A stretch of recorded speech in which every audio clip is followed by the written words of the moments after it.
estimados estrategas y observadores del convulsivo escenario chileno. Hoy nos encontramos ante una encrucijada estratégica en las elecciones chilenas de 2025. El clima político, marcado por el fracaso del gobierno de Boric y el anhelo ciudadano de orden, crecimiento y seguridad, fortalece indiscutiblemente la oposición.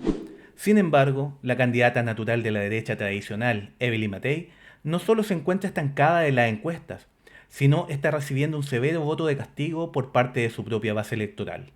Evelyn Matei, como rostro visible de Chile Vamos, UDI, RN, Evópolis, representa un intento por posicionar a la derecha como una fuerza moderada, dialogante y técnica. Su propuesta se articula en torno a los pilares de orden, progreso y esperanza, enfocándose en la gestión económica y la de seguridad.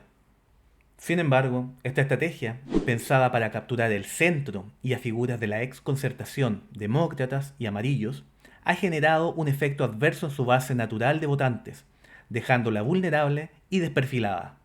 Evelyn Matei era, hasta hace unos meses, la carta presidencial más sólida de la oposición chilena. Tenía experiencia, alta evaluación ciudadana y un sector político completo alineado tras su nombre. Hoy, en octubre de 2025, está en tercer lugar, y no porque la izquierda la haya derrotado, sino porque su propio sector la dejó atrás. La crítica más feroz es la supuesta traición de principios al buscar acuerdos con el gobierno de Boric. La base de votantes encuentra incomprensible el vértigo de sus actuales dirigentes por llegar a acuerdos con el gobierno del presidente Boric. Esto se agrava porque el gobierno actual es percibido como el heredero de colectividades como el Frente Amplio y el PC, que intentaron derribar al gobierno democrático de Sebastián Piñera. Para el votante, negociar con ellos implica falta de lealtad, incluso podría ser hasta un signo de cobardía.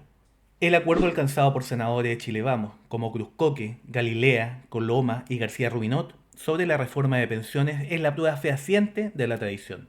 Los votantes de derecha critican que se cediera a una fórmula que implica un fondo común de reparto, contraviniendo el principio de que todo aumento vaya a cuentas individuales.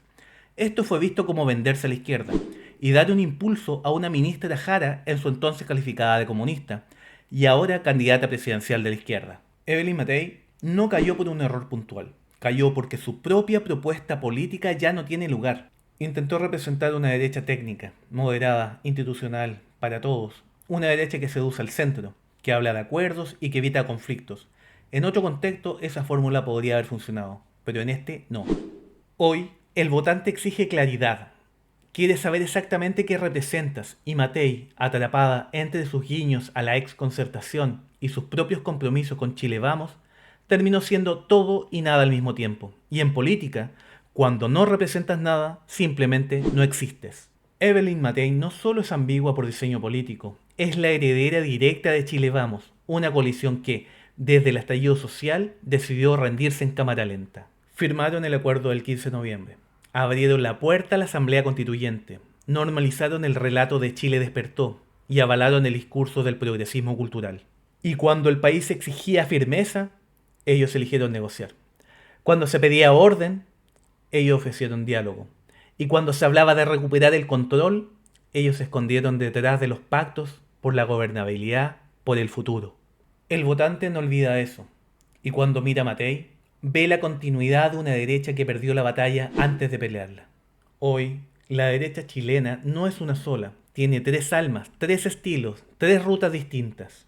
La derecha liberal, representada por Johannes Kaiser, frontal, directa, sin filtro, joven, digital, conectada con las redes y con el votante frustrado. La derecha conservadora, encarnada por José Antonio Kast, orden, tradición, familia, seguridad, disciplina, la estructura institucional con ideas claras. Y la derecha transaccional, liderada por Evelyn Matei, técnica, pacifista, difusa, nostálgica por una política que ya no existe. Cada una de estas derechas ofrece una visión distinta del poder. La pregunta es, ¿cuál de estos estilos está preparado para gobernar el Chile real, el Chile de hoy? La paradoja de Matei es brutal. Es víctima del mismo sector que la empujó a liderar. Chile Vamos la levantó como la carta más competitiva, pero al mismo tiempo le impuso una línea editorial imposible de sostener.